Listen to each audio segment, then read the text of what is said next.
जब तक सूरज चांद रहेगा चंद्रगुप्त मौर्य का, जब तक सूरज चांद रहेगा, जब तक सूरज चांद रहेगा, जब तक सूरज चांद रहेगा, जब तक सूरज चांद रहेगा, मैं जितना भी राजकाज करता हूँ मुझे उससे संतुष्टि नहीं होती है। इसलिए प्रजा के काम से अपने महामात्रों को, मंत्रियों को उन्होंने आदेश दिया था कि मैं जहां भी रहूं, मैं गर्भगृह में रहूं, शयन कक्ष में रहूं, चाहे जहां भी रहूं, अगर जनता के काम से आवश्यकता पड़े तो फौरन मुझे सूचना दी जाए। और उन्होंने आज जो इतिहास रच करके गए हैं वह इतिहास से उनका सामना दुनिया में कोई शासक आज तक नहीं किया। आज भी यूएनओ में पहला फोटो सम्राट अशोक महान का लगा हुआ है और राजकाज हम लोगों का है। आज भी इनडायरेक्ट से आज चाहे कोई भी आईपीएस अफसर के कंधे पर जो प्रतीक चिन्ह लगता है आईपीएस कहलाने का, वो सम्राट अशोक ही है। नोट पर भी सम्राट अशोक का ही प्रतीक चिन्ह रहता है। और जो भी प्रशस्ति पत्र दिया जाता है, देश का सर्वोच्च सम्मान जो दिया जाता है, उस पर भी सम्राट अशोक महान विराजमान होते हैं। और आप सभी जानते हैं क्योंकि इनकी चर्चा संक्षिप्त में हम लोग करेंगे, विषय और है हम लोगों का। और अंतिम शासक हम लोगों के जो थे बृहद्रथ से 10वें, हम लोगों के मौर्य वंश के 10वें शासक थे। और बृहद्रथ को बड़े ही साजिश के तहत उनको मरवाया गया।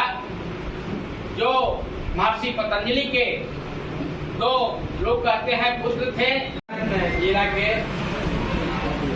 नगरा प्रखंड के कादीपुर ग्राम में, नगरा प्रखंड के कादीपुर ग्राम में श्री कामेश्वर सिंह जी, जो स्मृति से विश्वनाथ सिंह जी के सुपुत्र हैं, उनके आवास पर कुशवाहा समाज के हम सभी प्रहरी के रूप में जो लोग हैं काम कर रहे हैं। आज समाज के दिशा देने का काम कर रहे हैं, समाज को आगे बढ़ाने का काम कर रहे हैं, मार्गदर्शन करने का काम कर रहे हैं। सभी अति सम्मानित बुद्धिजीवी वर्ग यहाँ उपस्थित हैं। और यह कार्यक्रम अचानक आयोजित की गई है। पहले से थोड़ी चर्चा में थी, लेकिन कल समझते हैं रात में प्रोग्राम भी तय हुआ और उसके बाद सूचना हुई। हम समझते हैं कि अल्प सूचना पर बहुत सारे साथी, हमारे प्रमुख साथी आज उपस्थित हैं। और आज मौका है मौर्य वंश के प्रथम सम्राट, जो हम सबके दादा हैं, सम्राट अशोक महान के दादा श्री सम्राट चंद्रगुप्त मौर्य जी की जयंती मनाने का हम लोगों ने निर्णय लिया है। और उसी कड़ी में हम सब यहाँ उपस्थित हैं।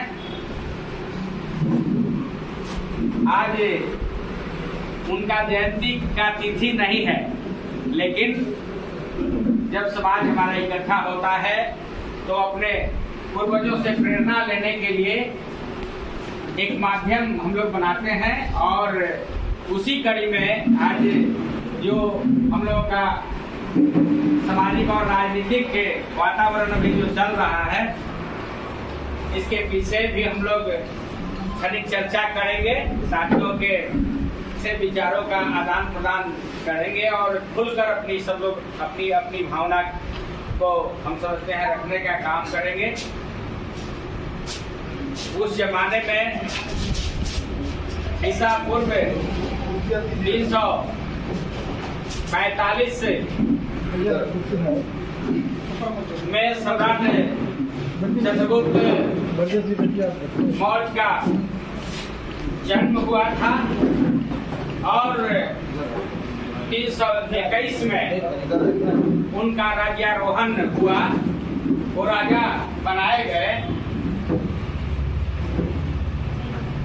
और मात्र 47-48 वर्ष की उम्र में उनका देहावसान भी हो गया।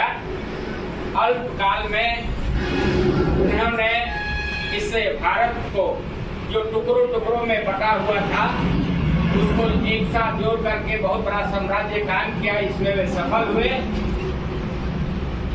और उस जमाने में इनके पहले जो नंद वंश का राज था, उस नंद वंश के साम्राज्य को उन्होंने समाप्त करके और मौर्य वंश की उन्होंने स्थापना की।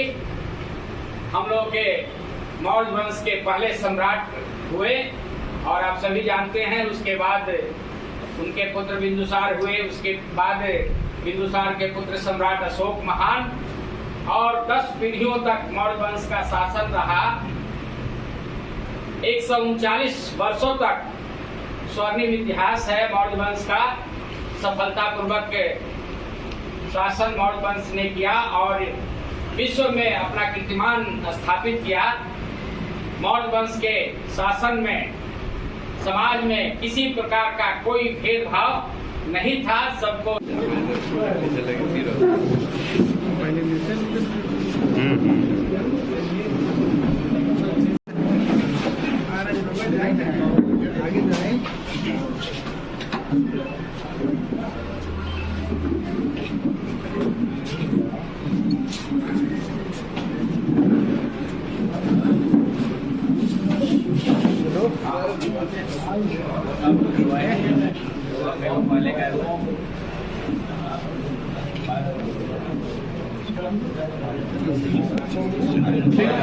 क्या जी आइए अच्छा कहो मुखिया जी।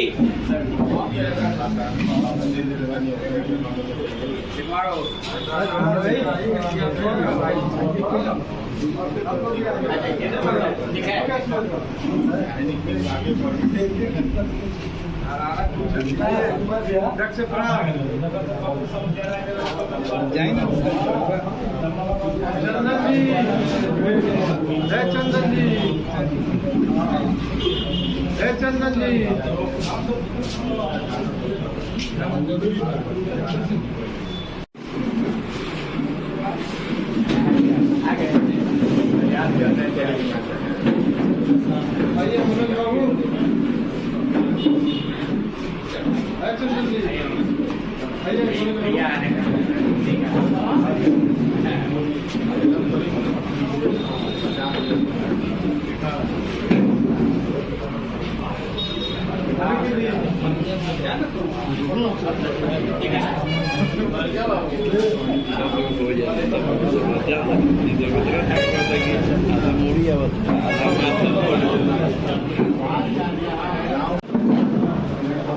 फोटो जरूरत नहीं है ना ना ना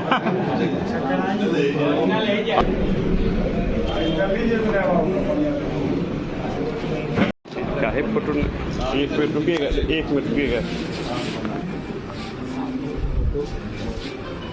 एक मिनट रुकिएगा भाई। कैमरा कहाँ नहीं आ रहा है? देख